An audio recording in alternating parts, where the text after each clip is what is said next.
dan CEO Dr. Natasha memilih dengan tegas ya aklamasi Dewi. Silakan.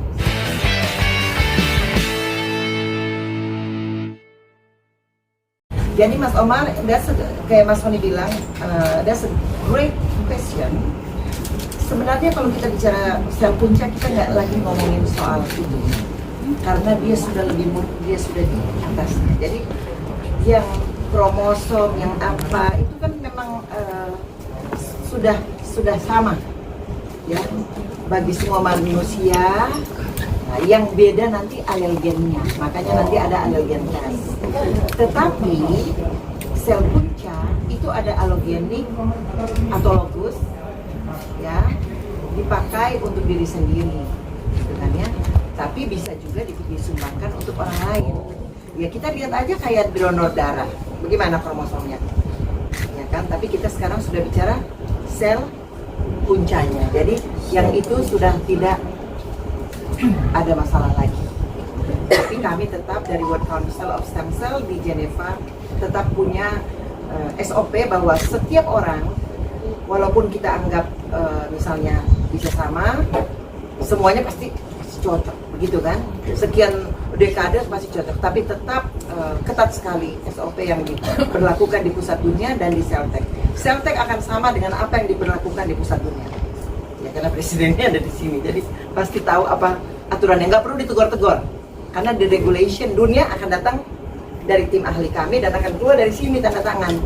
Jadi itu beruntungnya Indonesia sebenarnya, bahwa kita bisa tahu. Mungkin kalau saya tidak terpilih jadi presiden, saya juga nggak ngerti, karena saya hanya menjadi anggota biasa.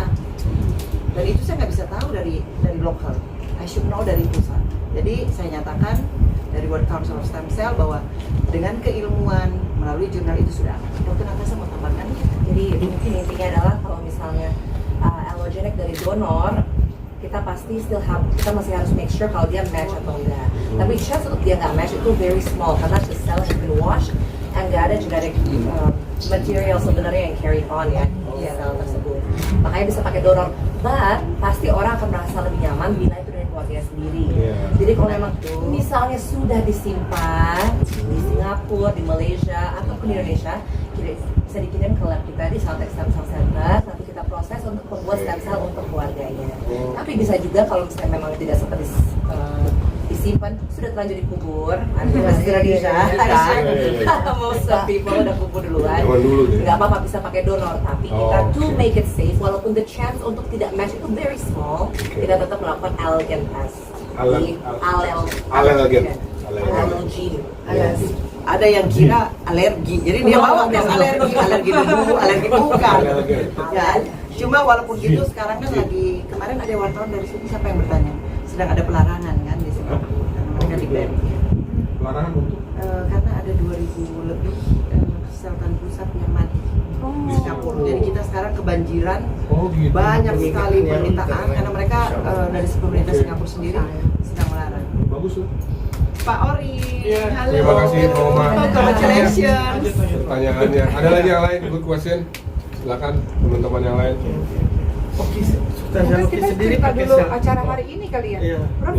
Iya, Dan dokter, saya boleh Kegiatan hari ini apa? Pelantikan. kegiatan hari ini apa aja untuk Oh ya, saya menceritakannya. Hari ini hari yang istimewa sekali. Hari ini adalah hari di mana kita ketahui ada anti-aging icon di depan. Pada zaman itu kita belum memiliki laboratorium sendiri. Kemudian kita memiliki laboratorium sendiri. Dan dari Celtech Stem Cell Center itu melakukan pemilihan siapa yang sanggup. Tidak semua orang bisa dipilih menjadi anti-aging icon. Tidak semua orang bisa dipilih menjadi ambasador. Itu ada kriteria syarat-syaratnya. Karena termasuk dari World Council of Stem Cell kita berapat, kita menentukan ambasador kita. Kalau Mas Wani sama saja oke dulu dari World Council of Preventive Medicine di Paris ya. Sekarang bersama-sama nih kita menilai, dan dari Celtech CEO-nya Dr. Natasha kami memutuskan bahwa pada tahun ini kami mengangkat seseorang perempuan yang menurut saya seorang ustazah yang doktor, atau gelar doktornya itu sudah berapa, internasional juga, beliau pembicara di banyak negara, bukan hanya negara Arab ya, bukan Amerika, Inggris, apa, di seluruh dunia, dan beliau memiliki personal experience dengan stem cell yang membuatnya bahwa oh iya ini dibutuhkan. Karena itu pada tahun ini kami dari World Council of Stem Cell maupun dari Celltech Stem Cell Center memilih seorang perempuan hebat, saya sebut dengan hormat, Ustazah Oki Setiana Dewi. Yes. Dan kenapa hari ini kita satukan? Karena memang ini baby pertama loh yang disimpan di Celltech Stem Cell Center itu. Ya dia sendiri mungkin nggak tahu apa-apa, ya. Tapi kita satukanlah pada hari ini karena juga tempatnya tidak jauh dari klinik kami. Kami juga minta waktunya Ustazah Oki tepat dan keluarganya, maka kita laksanakan pada hari ini. Menurut saya ini adalah momen yang sangat penting bagi dunia, bagi Celltech Stem Cell Center, dan bagi teman-teman wartawan. Saya ingat dulu saya pernah bikin education untuk teman-teman, dan mungkin harus kita ulangi lagi karena nggak semua yang ikut ke Kongres Dunia di Bali. Waktu itu Mas Wani menjadi MC, Edis lagi di luar negeri kayaknya. Pada saat itu juga Ustazah Oki memberikan presentasinya mengenai experience-nya, dan itu mengagumkan dunia. Jadi pada waktu itu hadir semua vice president saya, ada yang dari Jerman, ada yang dari Eropa, ada yang dari Dubai, seluruh dunia, dan kami sepakat. Jadi mudah bagi saya, siapa who is the ambassador of Stem Cell? I said, you remember in the Grand Hyatt Bali? Oh yes, we remember. Nah, itu langsung mereka semua menyatakan persetujuannya. Jadi harus ada banyak tanda tangan, dan CEO Dr. Natasha memilih dengan tegas, ya, aklamasi ya, Dewi. Silakan kita sampaikan. Iya, untuk yang saya hormati ini, Masya Allah ya, beliau itu ibu, guru, dokter, sahabat, Nenek. Masya Allah, bahagia sekali bisa bersama Prof. Dewi, juga bukan setahun 2 tahun ya Prof ya. Dari belum nikah, dari masih perawan loh. Iya.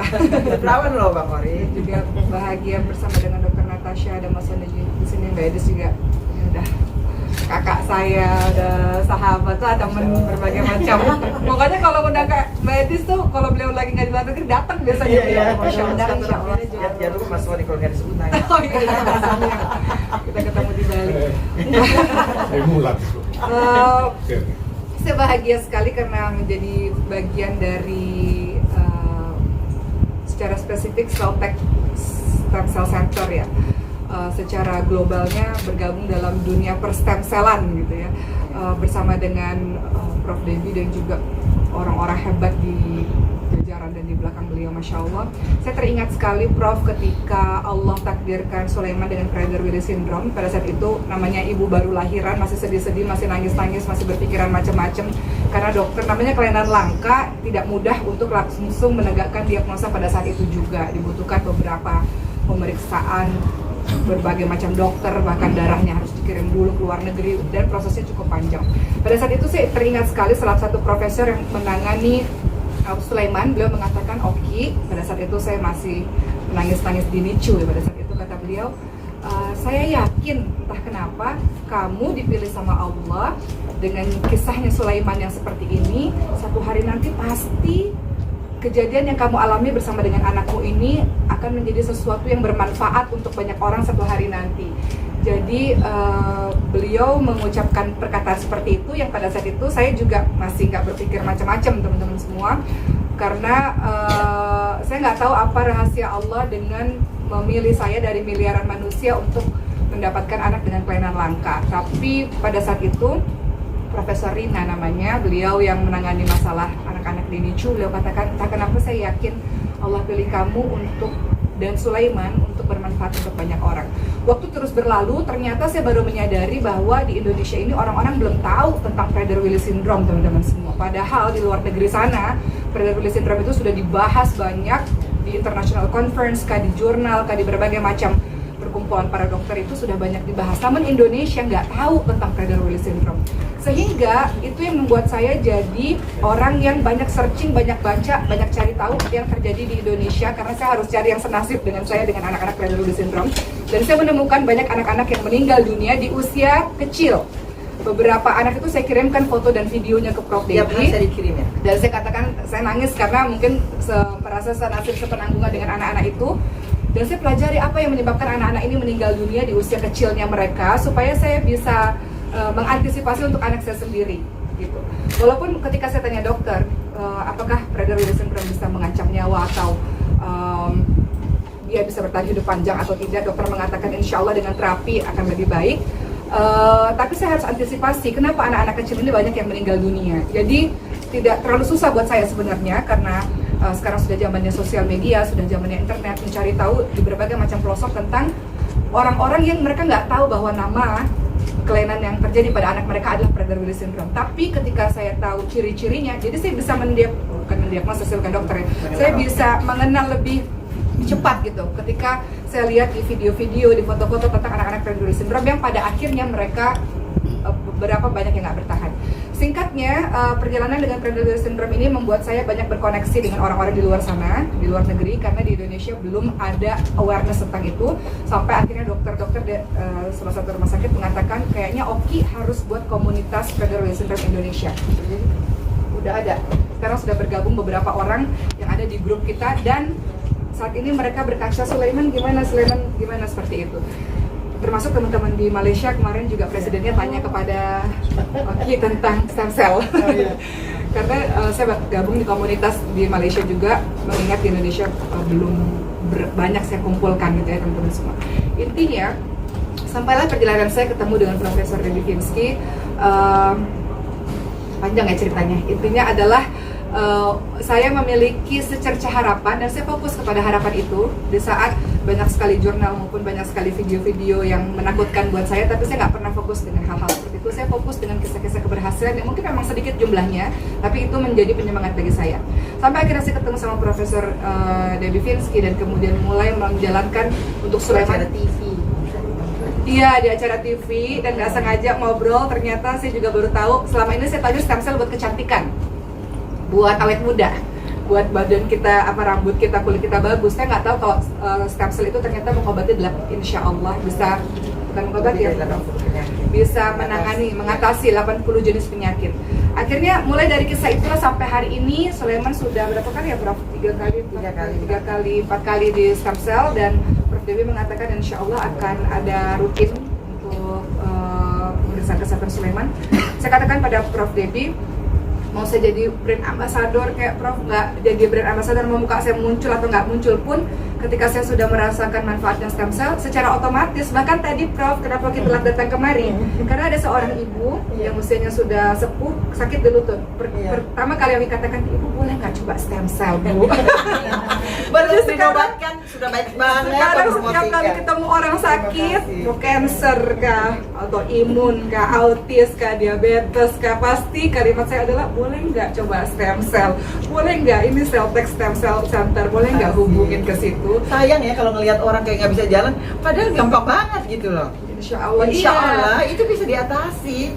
Kenapa saya katakan begitu? Karena kan nggak hanya Sulaiman ya, ibu saya kan juga begitu ya, autoimun. Ibu yang sudah belasan tahun dengan. Ibu gimana? Ibu sehat, ibu mau datang. Ibu mau istirahat, nggak mau istirahat. Ini mau datang acara di kali ini. Ya. Jadi ibu saya yang kemarin sempat serangan jantung dan berhenti nafas dan segala macam yang semua orang mengatakan susah gitu ya, sekarang sehat, alhamdulillah. Jadi dengan semua kisah itu saya nggak ada 17 tahun minum obat autoimun sebetulnya. Sekarang sudah berhenti. Nggak ada yang suruh, bukan saya ya, ibu berhenti sendiri. Jadi saya pikir ini nggak mudah untuk diucapkan bagi orang yang nggak pernah ngalamin ya. Tapi karena saya mengalami ini dan saya lihat bagaimana ibu saya maupun anak saya dalam keadaan yang sehat sampai sekarang. Kemarin Sulaiman juga udah bagi rapot, udah sekolah dengan teman-teman yang seperti biasanya gitu, bukan mundur ya, maksudnya teman-teman yang seusianya. Jadi tapi memang dia pintar. Amin. Jalan dulu susah, terus udah bicara. Saya juga follow IG-nya Sulaiman. Iya, Ikutin dari bayi. Ikutin. Dan sekarang saya jadi banyak ditanya sama orang-orang, termasuk di luar negeri sana, tentang stem cell untuk Sulaiman. Ambassador luar negeri juga. Jadi bagi saya hari ini tentu satu penghormatan untuk saya ketika diangkat menjadi brand ambassador dari Celltex khususnya ya, kemudian stem cell dunia pada umumnya. Tapi bagi saya apapun itu, mau saya dilantik atau nggak dilantik Prof, mau udah kelar BA-nya ataupun masih lanjut BA-nya, saya pikir itu kewajiban buat saya untuk ngasih tahu kepada banyak orang, karena banyak orang yang belum tahu tentang stem cell, teman-teman semua. Stem cell itu nggak semua orang tahu. Tapi andaikan mereka tahu, mereka akan mendapatkan begitu banyak surprise ya dalam kehidupan mereka. Bahwa sekarang zaman makin berkembang, teknologi makin berkembang, dokter-dokter makin pintar. Insya Allah selalu ada jalan. Dia selalu bilang nggak boleh kehilangan harapan, selalu ada jalan. Jadi terima kasih Prof. Debbie, terima kasih Dr. Natasha, dan terima kasih untuk seluruh jajaran dokter. Yang paling penting sih sehat, karena banyak sekali yang memerlukan dokter. Amin. Dan Dr. Natasha untuk Terima kasih. membantu anak-anak kita atau keluarga kita yang sakit. Insya Allah. Seperti itu. Silakan mulai. Luar biasa.